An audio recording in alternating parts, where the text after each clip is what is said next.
Captain Ryan Hayes stood on the bridge of his ship and watched the stars pass by like tiny diamonds in the endless black void of space, and he had been traveling for 3 years, now leading humanity into the unknown regions beyond Earth and nothing prepared him for what was about to happen on this particular day, when the distress signal came through the communications array and lit up every screen on the bridge.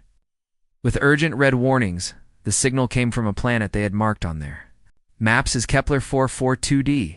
It was supposed to be empty, but someone was down there calling for help, and Ryan gave the order to descend through the thick atmosphere and land on the surface, where ancient forests grew so tall they seemed to touch the sky itself, and mountains made of crystal reflected sunlight in rainbow colors that hurt the eyes. When the landing team stepped out of the ship, they found something impossible standing in a clearing, surrounded by smoking wreckage of strange machines, and a woman knelt beside a massive creature that looked like a dragon from old Earth legends, and the dragon was dying, with each breath coming slow and painful, while black blood pooled beneath its body. The woman had silver hair that fell down her back like a waterfall of moonlight, and her eyes were the color of violets in spring, and when she looked up at Ryan, it felt like she could see straight through him to his very soul. And she wore armor covered in battle scars, but decorated with symbols that spoke of royalty and power beyond anything he had ever seen. She spoke in perfect English, even though her lips did not match the words, and Ryan realized she was using some kind of magic to translate, and she said, "Please help my companion, Shadowfang, because he has been poisoned by the machines called Void Reapers, and your technology might save him when our magic cannot." Lieutenant Amy Carter rushed forward with her medical supplies and began working on the dragon, while Ryan learned that the woman was Queen Seraphina Moonwhisper, and she ruled something called the Starwood, elven kingdoms across multiple star systems and the Void Reapers were hunting her because she had refused to surrender her people to be harvested like crops. Hours passed while Amy worked miracles, combining human medicine with the healing spells that Seraphina cast with her hands glowing silver and gold, and finally the dragon, named Shadowfang, began breathing easier, and his eyes opened to look at the humans who had saved him, and the queen broke down crying with relief as she pressed her forehead against the dragon's snout. Ryan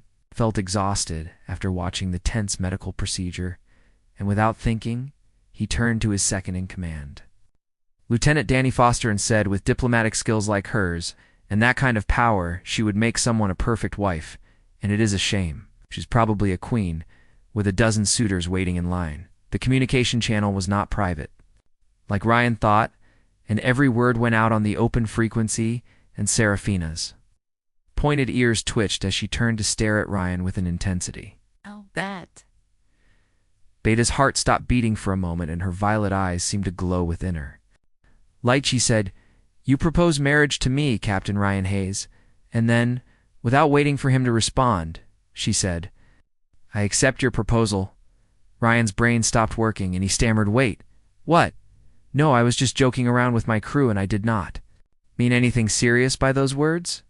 Seraphina stood up with the grace of someone who had ruled for centuries, and she said, "Among my people to speak of marriage to royalty in a moment of life-death is considered a sacred proposal, and you saved Shadowfang, who is my dearest companion, and you spoke the words of marriage, and by the ancient laws of my people, and by my own free will, I accept your suit." And then she smiled at him and asked, "Unless you wish to dishonor your own words spoken before witnesses, Danny." Foster was trying very hard not to laugh out loud, and Amy Carter had her recording device out to capture this moment for history, and Ryan realized he had just accidentally proposed marriage to an alien queen who had a dragon, and somehow, despite how crazy this was, he could not bring himself to say. Nor Ryan managed to say, "I suppose we should talk about this situation like reasonable adults." Seraphina nodded and said, "Indeed. We shall discuss the terms, but first we must prepare for battle, because the Void Reapers tracked me to this planet, and they will arrive within 3 days, and when they come, they will try to kill every living thing here, just to get to me." And she looked at him with eyes full of determination and said, "You saved my dearest companion, and now I shall teach you and your people how to fight the greatest threat this galaxy has ever known." Shad Fung made a deep rumbling sound like thunder rolling across mountains, and his golden eyes fixed on Ryan with what might have been approval or possibly amusement at the human's predicament, and the dragons seemed to be smiling if dragons could smile. Ryan Hayes had woken up that morning as a simple colony ship captain exploring new worlds for humanity, and now he was going to sleep engaged to an elven queen with a dragon for a companion and standing on the edge of an interstellar war that could determine the fate of all organic life in the galaxy. The crew of his ship started making preparations for the coming battle, while Seraphina began teaching them about the Void Reapers and their weapons and tactics, and Ryan kept catching himself looking at the Queen and wondering how his life had gotten so strange. So quickly humanity was about to announce itself to the galaxy in the most dramatic way possible, and it all started with one joke that turned into a proposal that became a promise that would change everything for everyone involved in ways none of them could predict. Danny Foster clapped Ryan on the shoulder and said, "Congratulations on your engagement, Captain," and Ryan just shook his head because what else could he do except move forward and face whatever came next with this impossible alliance beside him. The crew had 48 hours to transform from explorers into warriors, and Seraphina wasted no time in teaching them everything she knew about fighting the Void Reapers, and she stood in the cargo bay with Shadowfang coiled behind her like a living mountain of scales and muscles. She projected images from a crystal device on her wrist, and the holograms showed nightmare machines with sleek, angular bodies that seemed to absorb light itself, and ground units that moved like predators hunting prey. And she explained that the Void Reapers do not negotiate or show mercy, and they harvest organic matter to fuel their expansion across the galaxy. Ryan studied the enemy ships and asked what are their weaknesses, because every enemy has a weakness.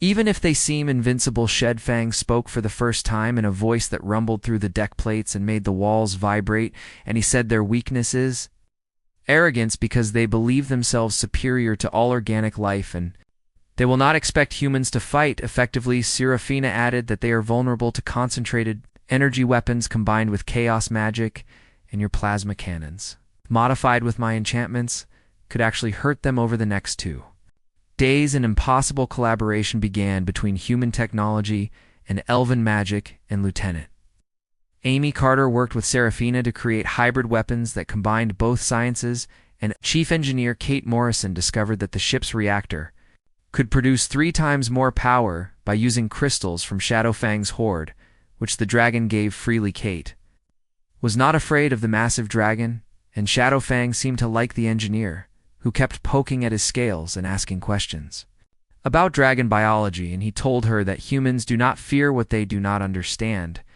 Instead, they study it and measure it and make it work for them. Dragon turned his massive head toward Ryan, who was setting up defensive positions, and said, "Seraphina has refused 17 noble suitors over the past century, and she could have corrected your joke with a single word, but she chose not." Torian looked up surprised and asked, "What do you mean by that?" before Shadowfang could answer. The alarms started blaring across the ship, and 3 massive Void Reaper vessels emerged from the void of space, followed by hundreds of smaller craft, all heading straight for the planet Tryon. Shouted battle stations, and turned to Seraphina and started to search. "Say you should take Shadowfang and escape while we hold them off." Seraphina cut him off with flashing eyes and said, "If you are about to suggest we flee, let me remind you that by your own words and my acceptance, you are my betrothed, and where you fight, I fight, and where you stand, Shadowfang, and I stand beside you, Donnie." Foster grinned from his station and said, "I like her, Captain, and you should definitely marry this one."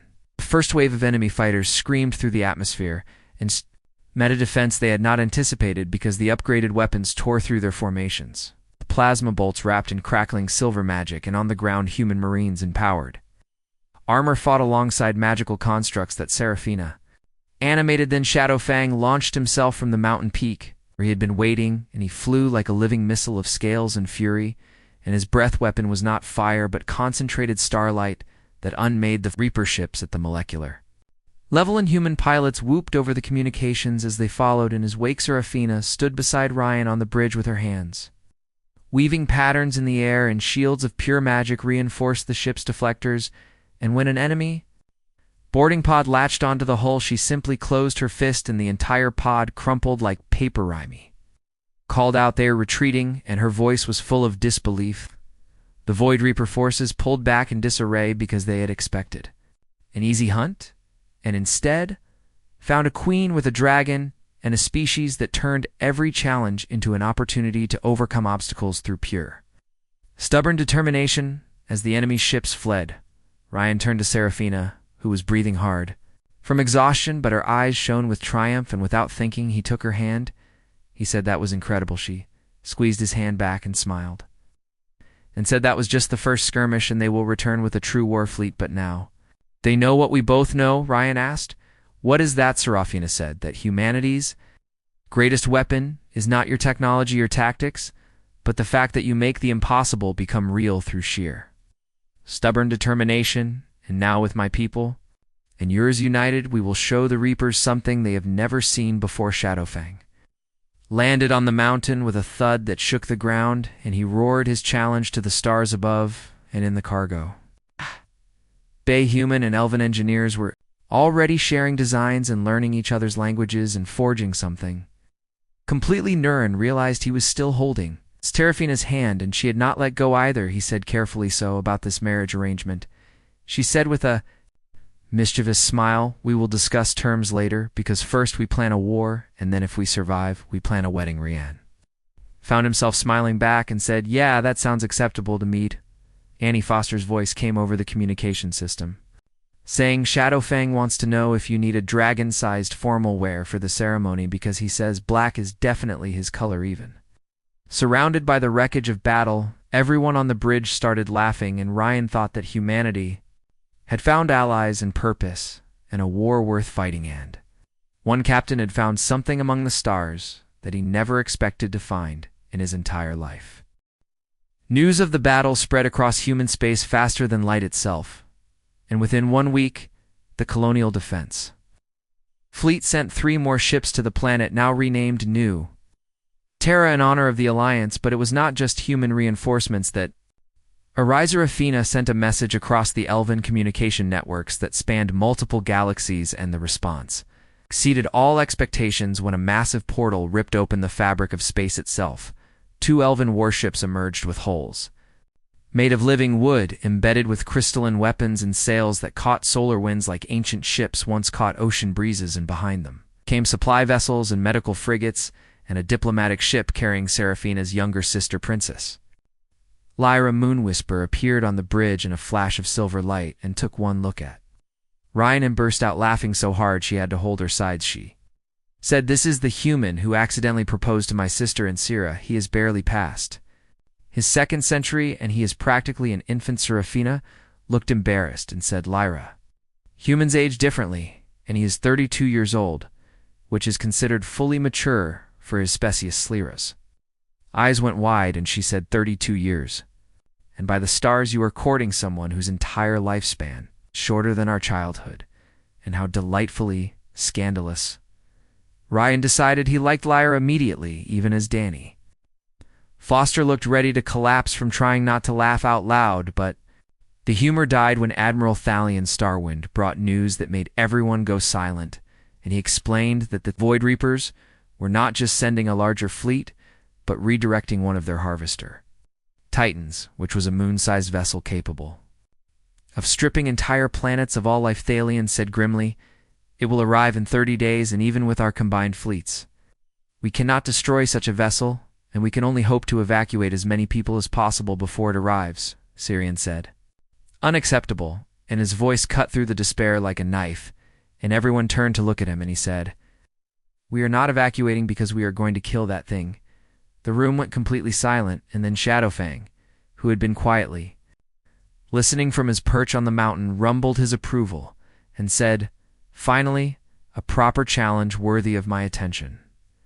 Followed was the most ambitious military planning in human history, as engineers from both species worked around the clock without sleep, and Kate Morrison discovered that elven portal technology could be modified to work with human slipspace drives, creating instant travel across vast distances. Ami Carter found that mixing dragon's blood, which Shadowfang gave voluntarily, with human combat stimulants created soldiers who could react at superhuman speeds and interface directly with magical constructs. The Real breakthrough came from Ryan's casual comment about humanity's old nuclear arsenals that had been mothballed centuries ago because they were too destructive. Serafina looked at him with sudden inspiration and asked, "Could you modify them and enchant them?" Ryan asked to do what exactly. She explained that Harvester Titans have a massive reactor core that powers their planet-killing weapons, and if they could get a weapon inside wrapped in a magical shell that prevents detection until detonation, they could turn the enemy's greatest weapon into their tomb. The plan was insane and required a strike team to infiltrate the Titan and plant the device and escape before it exploded, and the tactical computer calculated survival rates at less than 3%. Ryan immediately volunteered, along with Danny and Amy and Kate, and Princess Lyra also volunteered, which made Serafina very angry. Serafina said flatly, "You are not going, little sister." Lyra responded that Serafina did not command her on the battlefield because Admiral Thalion does, and he approved her inclusion. And then Lyra's playful manner vanished, and she said, "I am the best portal mage in the entire fleet, and you need Mitha." Argument lasted for hours until Shadowfang settled it by announcing he would carry the strike team himself because no ship is faster than a dragon who is properly motivated, and he was very motivated to see these machines burn. Training became intense as human marines learned to move in zero gravity while wearing enchanted armor and elven commandos practiced with human weapons, and Ryan found himself spending late nights with Serafina planning tactics and increasingly just talking. One night, as they stood on a mountain peak watching Shadowfang teach human pilots aerial maneuvers, Ryan asked, "Why did you really accept my proposal? Because you could have corrected my mistake." Isla Serafina was quiet for a long time and then said, "I have ruled for 300 years and seen empires rise and fall and fought wars that lasted generations, and in all that time, do you know what I never saw?" And asked. What she said, someone who looked at the impossible and simply decided to make it possible instead, and your people do not know enough to understand when something cannot be done, so you just do it anyway. And when you made that joke, you were not thinking about politics or alliances, but just said what you felt. Trian asked, "And if we survive this mission," Serafina said, "then we will see if a queen and a captain can build something as impossible as the alliance we have created. But first we have a Titan to kill." The day of the assault arrived, and the Harvester Titan emerged from slip space like a mountain of twisted metal and malevolent purpose, and its weapons began charging to target. New Terra Shadfeng launched with the strike team clinging to his back, protected by magical shields, and around them the combined fleet engaged the Titan's escorts, creating a corridor of chaos and destruction. "Destruction to knee," Foster shouted for humanity. Lyra cried for the Starwood Kingdom. Shadowfang roared for showing these machines what happens when you threaten our family, and they dove straight into hell itself as the war for the galaxy's future truly began. The interior of the Harvester Titan was a nightmare, made real with walls that pulsed with sickly green light and machinery that seemed to breathe like a living thing, and the air itself felt wrong and recycled, and dead Shadowfang had punched through the outer hall in a blaze of starlight and deposited the strike team in what looked like a massive processing chamber, and the walls were covered in strange symbols that hurt to look at. Directly, Kate Morrison checked her scanner and said the core is 12 kilometers deeper through multiple security zones, and we have maybe 40 minutes before the Titans' weapons finished charging and fire on New Terrarian activated his tactical map, and Lyra overlaid it with magical sensors that revealed pathways the technology could not detect, and together, human science and elven magic created a complete picture of the route ahead. Danny Foster observed there are two routes, and the direct path through main corridors are Lyra's magical conduits, and the conduits are faster but more dangerous. An alarm shrieked through the chamber, and Void Reaper security drones poured from openings in the walls, like metal spiders with plasma cutters and weapons that could disrupt neural patterns. Rayan shouted, "Conduits it is, and Lyra, get us moving." Now the princess raised her hands, glowing with silver light, and reality bent around them as a portal opened, and the team tumbled through into a network of energy channels that ran through the Titan like veins. Carrying power, they emerged in a massive chamber, but they were not alone, because a Void Reaper commander stood waiting, and it was a towering machine whose body seemed to shift between dimensions, and its voice sounded like dying stars. "Commander," said Organic Filth, You bring the dragon touched and the star speakers together, and how quaint, and how utterly. Feudal Amy Carter opened fire with her plasma rifle wrapped in enchantments, but the commander blocked it with a shield of pure void energy. And Danny launched missiles, and Lyra cast binding spells, but nothing could penetrate its defenses. The commander stated, "Your defiance is noted and irrelevant. We will be processed into fuel for our expansion." Then Shadowfang's roar shook the entire chamber, because the dragon had been following them through the superstructure too. Large to fit in most corridors, but refusing to be separated from his allies, and now he unleashed starlight through a ventilation shaft. Concentrated beam struck the commander from behind, and its shields flickered for just a moment. Crayon saw the opening and shouted, "Kate, the device now." Engineer pulled out the modified nuclear warhead from her pack, and it was a sleek cylinder wrapped in elven runes that pulsed with contained magical energy, but they were still too far from the core. Lear said suddenly, "I can get you there with a portal jump, but it is one way, and someone has to stay behind to anchor the spells." Raffina's voice crackled over the communication link from where she coordinated the fleet battle outside, and she said, "Lyra, do not you dare." Lyra smiled and pressed something into Ryan's hand, and it was a crystalline key, and she said, "Tell Captain Hayes he had better survive this, because I want to dance at your wedding, dear sister."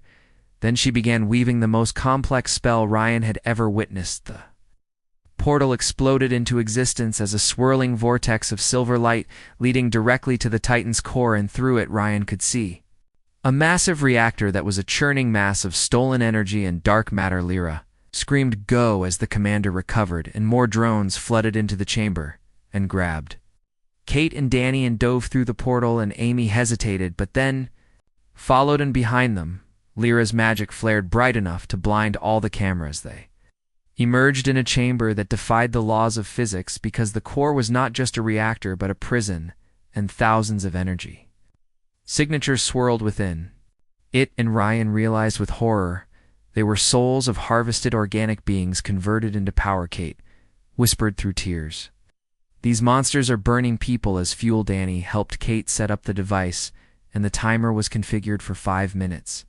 And the runes would prevent detection until detonation, and the yield would chain react with the core, destroying the entire Titan. Rion called over the communication link, "Lyra, we need extraction now, only." Static answered. Damie tried the backup channel and said, "Lyra, please respond." Still nothing but empty static. Then Seraphina's voice came through, raw with grief and rage, and she said, "Lyra held off the commander long enough for you to reach the core, but she did not make it, and she anchored a return portal, and the key she gave you, Ryan, activate it." Norian looked at the crystal in his hand, and it was warm and pulsing with fading magic, and it was Lyra's last gift to them. He activated it, and a portal opened, but it was unstable and flickering like a candle in the wind. Ryan ordered everyone through now, and Kate dove in, followed by Danny and Amy. Grabbed Ryan's arm, she said, "Captain, we go together or not?" At Alan. Explosion rocked the chamber, and the timer on the device showed 3 minutes. But something had damaged the mechanism, and the countdown was accelerating out of control. Kate shouted through the portal, "The device is compromised, and Ryan, if you do not leave in 30 seconds, you will not make it out alive." Ryan looked at the core full of trapped souls, and then at the portal where his team waited, and where Seraphina waited. He made his choice in that moment. He said, "Amy, go and tell Seraphina I am sorry about missing the wedding." Amy cried, "No, Ryan, you cannot." But he pushed her through the portal and shattered the crystal, and the portal collapsed, leaving him alone in the heart of the monster. Ryan Hayes did what humanity always did best, which was improvise and adapt, and he ran to the device and pulled out Kate's tools and began rewiring, because if he was dying here, he would make absolutely certain this thing took the Titan with it above in space. Shadowfang felt his companions' distress through their bond, and the dragon roared and dove away from the fleet battle, doing something no dragon had done in 1,000 years, which was phased partially out of reality, becoming temporarily incorporeal to slip through the densest armor. Seraphina felt it too, through the connection growing between her and Ryan, and she closed her eyes and reached deep into her magic, speaking a word of power that her mother taught her. And it was a spell that could only be used once in a lifetime. In the core chamber, Ryan was finishing his work when reality tore open, and it was not a portal, but something stranger and Shadowfang's massive head emerged from thin air with Seraphina, standing on his snout blazing with power. She said, "You absolute fool." But she was smiling, even as tears streamed down her face, and she said, "Did you really think I would let you miss our wedding?" Ryan said. "But the device," Seraphina said, "is set to detonate in 45 seconds, and I know." And she said, "Shadowfang, if you please." The dragon opened his jaws and they jumped inside, which felt insane. But Ryan was beyond questioning anything, and Shadowfang phased again, slipping between dimensions, carrying them through layers of the Titan that did not exist in normal space. They emerged outside the hull, just as the device detonated. The explosion was beautiful and terrible as the warhead, triggered a cascade in the core, and all those trapped souls were released in a supernova of pure life energy. And the Titan did not just explode, but was unmade and erased from existence in a flash brighter. Then the system Star the Void Reaper fleet fled in terror, and the Alliance had won, but the cost was high, because Princess Lyra was gone, sacrificed so others could complete the mission A's. Shadowfang carried Ryan and Seraphina back to the fleet. Neither spoke because there would be time for words later. Now there was only the aftermath of victory and the heavy weight of loss. 3 months after the Titan's destruction, New Terra had transformed into something beautiful and impossible with human buildings, standing alongside elven structures grown from living crystal, and in the markets traders from both species haggled. In a new language that combined their two worlds, human children and elven children played together in the streets, teaching each other games and magic and technology and creating friendships that would shape the future of both civilizations. Void Reapers had gone silent, retreating to lick their wounds, and intelligence reports suggested they were terrified because they could not understand an alliance that combined magic and technology and emotion with logic.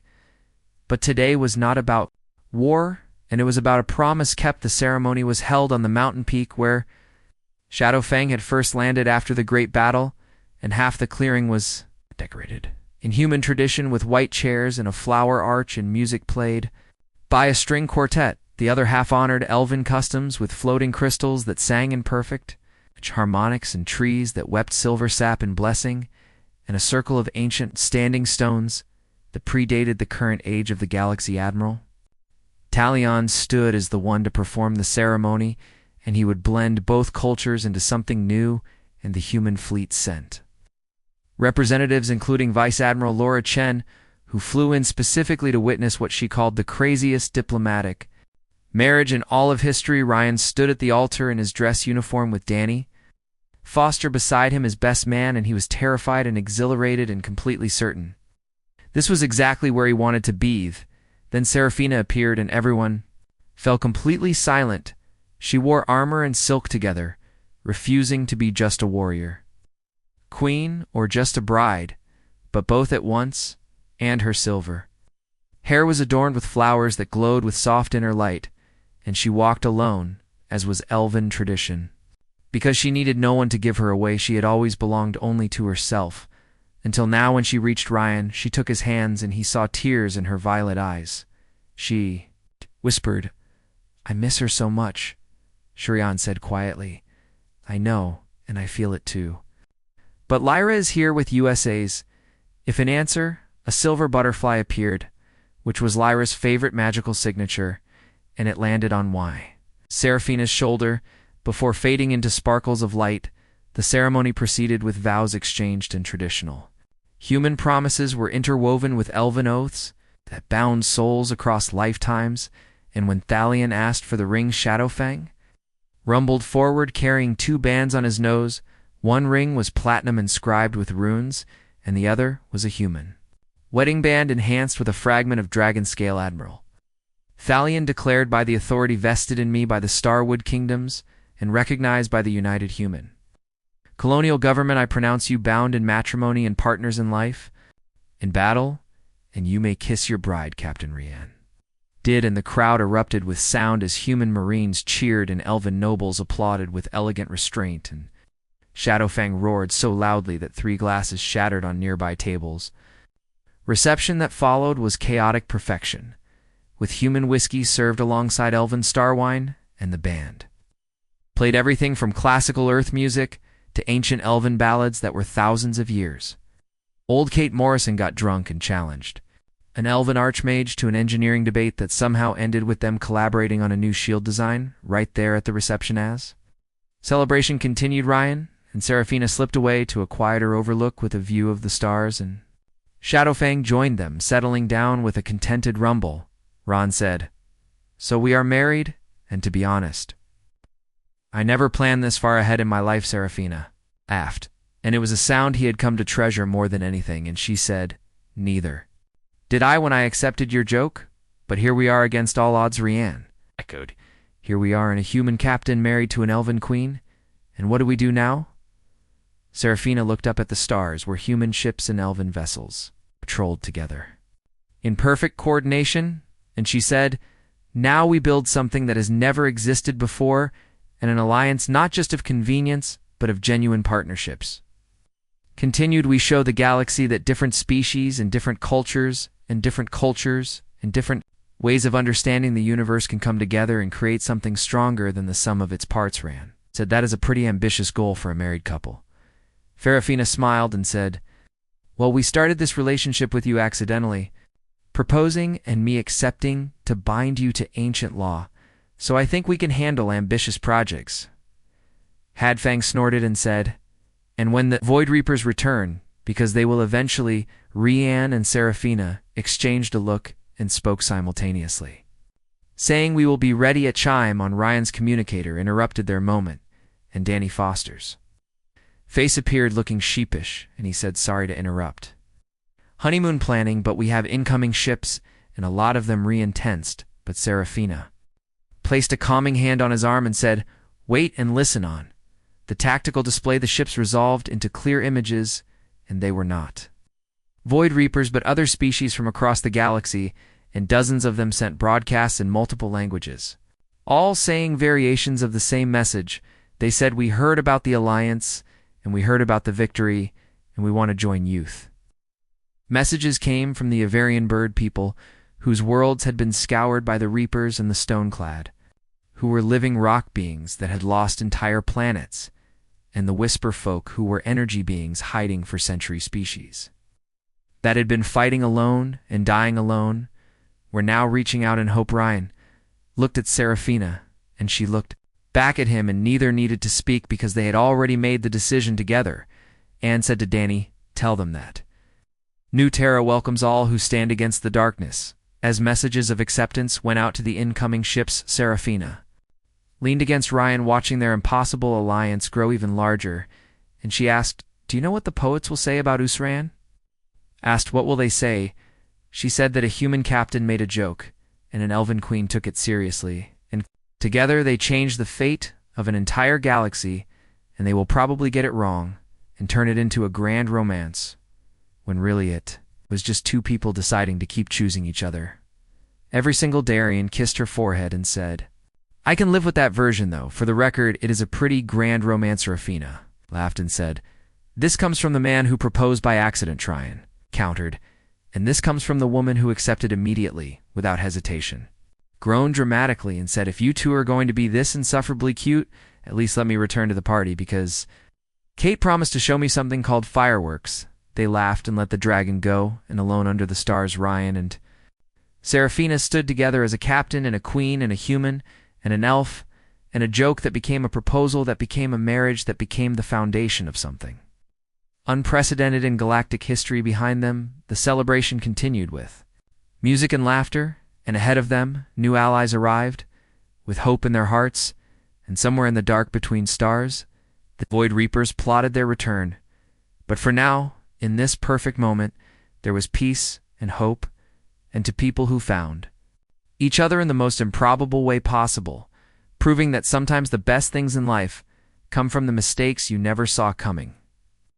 The wedding of Queen Seraphina Moonwhisper and Captain Ryan Hayes would be remembered for thousands of years, not because it was perfect, but because it was real and messy and absolutely impossible, just like humanity itself and just like love.